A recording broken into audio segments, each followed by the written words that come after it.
enforcement of laws by institutions. One of the challenges that came also was the weak implementations or enforcement of laws by our governments. So we need to ensure that the implementation of these laws are strengthened more. Then if someone is found guilty, has to be punished and has to be brought to the attention of the public so that they know Sebit is actually in prison because of forced marriage. So next time another man looks at that angle that he wants to get this young girl, then he fears, Sebit was in prison. That becomes an example for us to quote from.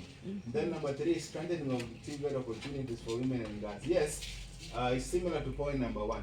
For example, now, Women for Change trains also women on tailoring. On the 4th of November last year, we also had our first batch of beneficiaries. 78 of them were graduated and given startup kits. That means those who are on tailoring have got their tailoring machines. Those who are doing liquid soap have also all those things to start their businesses. The same way WOW is also doing, for example, in WOW. So, but then we are limited by funding. But how can we ensure that there's an opportunity to make sure these programs are sustained for a longer term, so that the more we continue to empower these women with these skills, they become, they build resilience and are able to control some of these issues. Eradication of harmful cultural practices through awareness raising. We talked about issues of our cultures, how our cultures looks at, like the more girls you have, the more wealth you have. So how do we ensure that that mindset is overcome through some of these awareness programs? Then we have strengthening capacities of law enforcement agencies, stakeholders, orientations, and also on the rule of law. Yes, we have got our agencies, they are there, like the police, even the army, and other structures like the courts are there. But they lack the information given on some of these, the Penal Act. For example, we had a dialogue in Yale last month where we brought all the chiefs together, and I was asking them, what instrument do you use in adjudicating or ruling over cases in your community?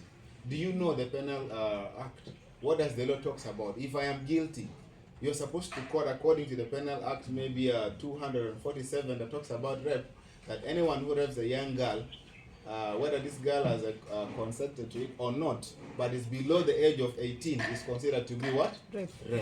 Which means I understand now here. But they don't understand this aspect. They just make the ruling and you don't even pronounce like you don't quote from those legal frameworks. It becomes quite challenging. So if I know that that section talks about such a thing, I can be able to make sure I don't go there because I fear that. Then we have another issue was that you're appointed but you're not actually oriented on your roles and responsibilities on what you're supposed to do. It is quite challenging, and I think it's one of the major things affecting the implementation of and enforcement of the rule of law through these institutions. So we need to strengthen or create opportunities like that, even as organizations, women-led organizations and others, that we even go there and start training these government officials so that they're able to understand this. Then we've got community-driven peace dialogues to eradicate the cultural barriers. Yes, for example, there are conflicts that arises due to forced marriages or some other things, like how they go to the school and start attacking, maybe picking girls from there. It is already an early stage of conflict. But how do we make sure we have an early warning system that is able to control, identify such things, then we can be able to control, bring them together, and the issues of intercommunal violence as one of the cases before. Then we looked at formation and strengthening of referral pathways. Some areas have got referral pathways in terms of GBV, where if someone is raped, they're able to go there and get services, but others do not have those referral pathways. So if Women for Change works on psychosocial support only, it means if we have a victim of GBV who comes to us, we are only able to provide counseling and then provide maybe other basic needs. But then if it needs a technical problem, a solution on health, we need to refer to the hospital. We need to refer to the police so that they take their respective roles and responsibilities. But also we need to look at what services are available there, because we can have the referral pathway, but they don't have even services. Then training on constitutional rights. One of the challenges yesterday of the drivers is that the girls and women, even young boys, do not understand their rights. What does the Constitution of South Sudan talks about you as a South Sudanese, you as a human being?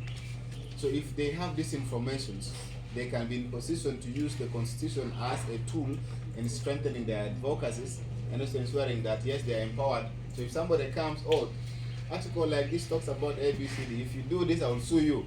So somebody you're speaking on an informed perspective, so people will fear to come closer to you. We have got peace building and conflict management trainings for community leaders, members, and stakeholders. I already mentioned about that. I think we have power issue, but we'll continue from here.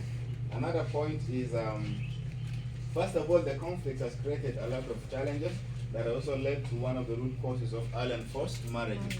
But how do we ensure that we're able to address this? Because communities are divided already. But for us to have this in place, we need to make sure these people are brought together on one platform like this, and then they're able to discuss their issues.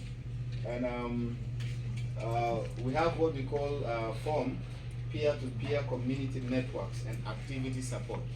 Now, we have good practices that were shared here. For example, our chief talks about one of the girls who was able to help from the parents, and later this guy requested to go to the school and see the daughter, how he is doing. Well, in the end, when he goes there, he realized that what this brother has done was more better than the daughter would have already tripled or doubled. Which means that if we could use those parents to become an example of community transformation or change agents in the communities, now we have them. If there are 5 here, we pick all these people together and then let them go now to the community and start also creating awareness on that, because for them, they now talk on experience basis. But also for us as organizations, what we do is that in our programming, in the projects that we write, we should be in position to allocate a small, probably stipend, or maybe if it's $100, I don't know, or more than that, that can be given to these informal groups, so that they're able to facilitate their movements. When it is facilitated, they can be in position to continue their advocacies in their communities there. So that is something we were trying to look at as well, and can be a good practice also, because we are living in communities that are deeply rooted into cultural practices. It can only be possible that the power of men is more accepted when a man talks to a man. In our context here, they will listen to him more than listening to a woman, because the culture talks about that women are put in subordinated positions. Like for them, men are seen as kings and women are looked as servants, isn't it? In some of our cultures, not queens. Not queens, because they do the work all the time. So as a king, if another king comes and speaks to you, you can give your ears. So we need to use those kind of approaches. And then we have radio engagement programs. For those who were with us the other day in the radio talk, so you understand the power of radio in transporting messages that can lead to transformation of programs. We can also create dramas in the local languages here that talks about the dangers and the causes of early marriage. What are the consequences later on? Then these are played over the radios, which can transform once it is in the local language of that particular community. Then we have open air advocacy campaigns and involvement of all stakeholders like the churches, local leaders, family members, state and national governments. The open air campaigns are very important also. It enables us to really come together in large numbers. For example, I am a musician. Now I use my art to advocate. And that is a component that artists are most listened to. They have huge followings. It means that if you were bringing, let me say, you're bringing WJ here to the Freedom Square, there are going to be a lot of people who would come for that event, isn't it? Because they want to know, who is that guy? They want to see them, listen to their songs. Now that becomes an opportunity for us as organizations to start designing dramas that talks about a particular context, or early and forced marriages, presented in on that day. Now the act, you leave it there hanging. Now you just live in a situation that people are expecting for you to give the answer, but was not coming. Then you open it up for a discussion. If you are the one, how would have addressed this issue? How can you address the issue? You will give an opportunity. You invite communities now to come together. Also, the issues of movies are very important. Maybe in the local languages, we can also try to look into that issue, so that then we're able to have change of mindset. We understand that change is a transition. It's not something that only happens overnight. So from time to time in our languages we can understand other than speaking in English. Muskida, Yeah. if we go there, that means we have to go deep into the communities, not even in the hotels here with our programs.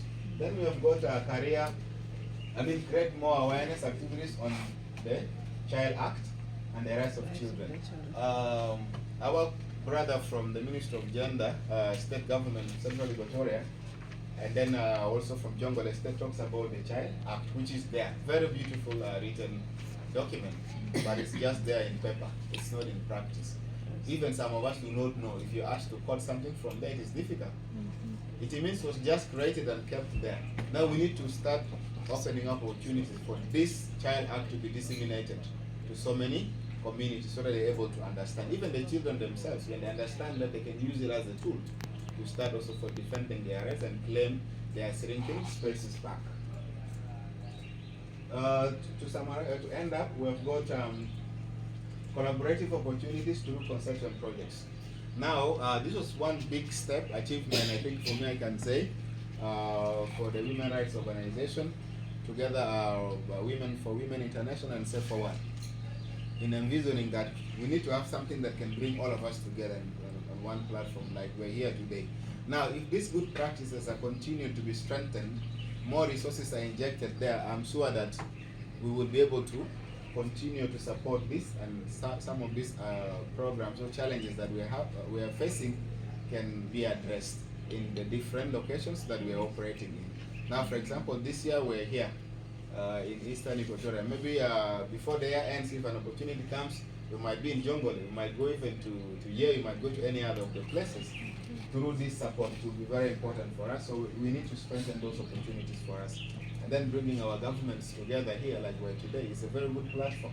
Then we've got the lobbying and provision of multi-year scholarship opportunities. One of the challenges was that yes, we cannot afford to actually raise finances to support our children in school, both boys and girls. Even some of us as parents do not have the opportunity to go to school. But if we can continue to advocate and lobby to see that opportunities for scholarships are provided to these girls, and then they are taken away from these communities, by the time they are coming back, they are transformed. Yeah. You can look at Grace here. And there are so many, even the Minister of Environment, Josephine Napon, isn't it? It's from here. Now, if we bring these people as good practices to come back to the community, they can educate what? Even their community members to understand the importance of educating a girl child. Then in the process, by the time we realize our efforts are being reorganized and our children are able to be granted their rights, this is the forced marriages can easily be controlled. Lastly, provision of legal support, grants to address legal issues. Like just speaking from experiences, in Yei also, we have got an issue on table during our dialogue. There was a man who died, and then, a woman who died and she has children. But from the children, he decided to say, my properties, the ownership then should be transferred to my first child, and she is a girl. Now the elders comes in now. How can we give this to a girl? You see the point? Now we need to have more of this. Now the case as I left here in February, it was actually probably in the hands of the area chief. But he said now I'm transferring the case to the what? The Payam level. So I don't know, maybe he then will follow up, I don't know how far it has already reached. The same way in Kwajok. We went there and the same issue was also brought. So many women are facing challenges and girls in terms of inheritance of properties. Now, for them to be able to get their rights, to be accorded justice, there's a need for us as women rights organizations or partners to make sure that we prioritize now provision of legal support grant. So that if somebody comes to us as Women for Change, other than the psychosocial support and the dignity kits that we give, seeking for legal support and educational support will be in position to provide.